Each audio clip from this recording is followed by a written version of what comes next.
Good morning, Bhargav and Uday. Today is Friday, November 17th, and here's the heads up brief for today. Today's production to our clients consisted of a total of 68 issues. In East Asia Pacific, we covered 38 issues. In South Asia, 20 issues, along with 10 issues in the EMEA region. I will be briefing you on the major issues of today's production. Hey, Bassel, thank you. Let's move on to the major issues, please.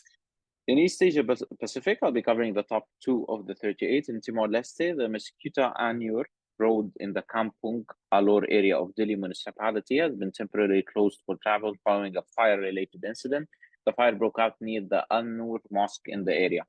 Localized traffic jams can be expected in the area. The incident site will be cordoned off until the cause of the fire is determined. We released an APAC advisory on this today. All right, thanks, Bassel. In Indonesia, workers are expected to hold demonstrations across various regions from November 30th to December 12th. Demonstrations are continuing to occur at Cirebon, Depok, Bogor, Medan, and others. Protests are expected to continue in various cities, including Lampung, Banjarmasin, and other areas. They are demanding a 15% increase in the 2024 minimum wage. The protests are fueled by dissatisfaction with the minimum wage increase outlined in the new wage regulation, which is PP 51 of 2023, which relies on a specific index linked to economic growth, resulting in lower wage hikes compared to civil servants and security officials. We covered this as the major development in Southeast Asia today. Right. So this issue comes up every year. I don't expect the government will increase the minimum wage by more than 2 or 3%. So we're going to see protests continue in the coming weeks and at the start of next year, especially ahead of the elections, actually. The government is likely to release the wage notifications sometime next month, so let's keep an eye out on that. Bassel? Sure, there.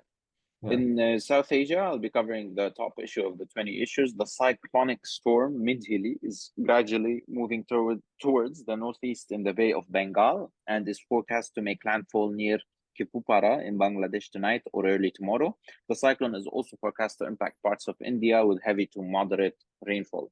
So with further details on this in Bangladesh, the district administration in Satkhira Khulna division has prepared 270 shelters and identified embankment risk points today. The deputy commissioner emphasized relocating people to shelters, preparing medical teams and water supply, and having rescue teams on standby. On the other side, in India, according to the India Meteorological Department, the cyclone is forecast to bring heavy rainfall in parts of Odisha and West Bengal tomorrow, as well as moderate rainfall to Nagaland, Manipur, Mizoram, and Tripura. We covered this as the major development in South Asia today.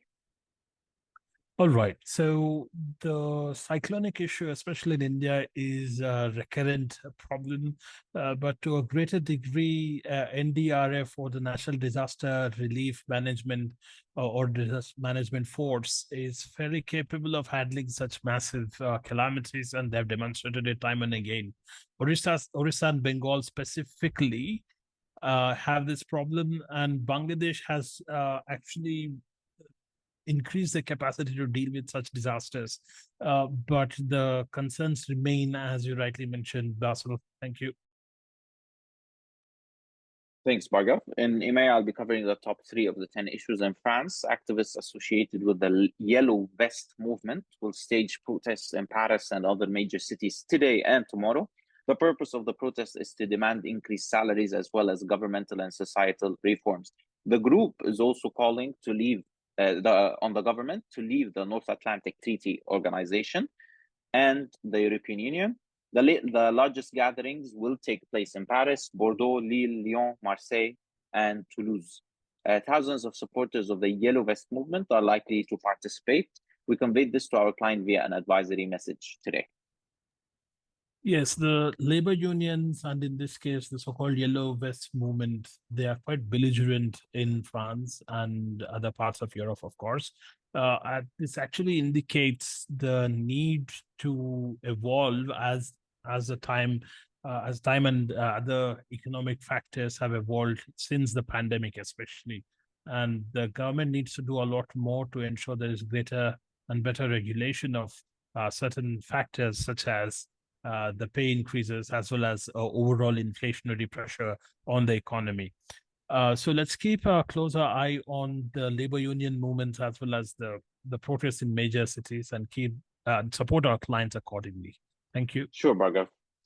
In Greece, authorities will deploy heightened security measures amid the 50th anniversary of the Athens Polytechnic student uprising. Over 5,000 police officers were deployed across the city.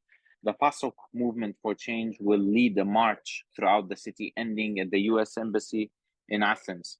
Security forces heavily barricaded streets in the vicinity of the US and Israeli embassies. So this uprising is considered to be a contentious issue across Greece. It refers to the 1973 uprising against the Greek dictatorship, where 24 civilians were killed.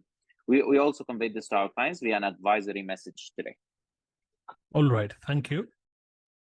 Concerning Israel and Palestine, the IDF, Israeli Defense Forces, raided the Ibn Sina hospital near the Jenin refugee camp in the West Bank. Overnight, the IDF has ordered an immediate evacuation of the hospital.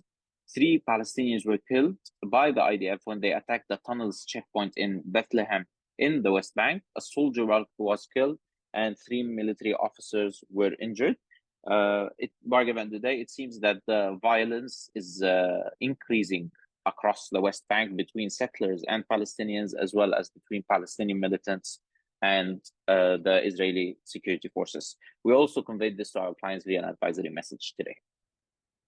Yes, what the conflict has done is basically fasten the slipping of mask off of IDF as well as the settlers and their collaborative approach to cleanse West Bank to a greater extent. Now, of course, these are controversial points to make, but need to be made nonetheless. The settlers are in West Bank illegally by most legal parameters, and they have escalated their attacks on Palestinians. And at the end of the day, they want the land, and their logic is purely Talmudic as well as biblical. So it is very hard to argue when such arguments are made from a religious perspective, and very hard to defend as well.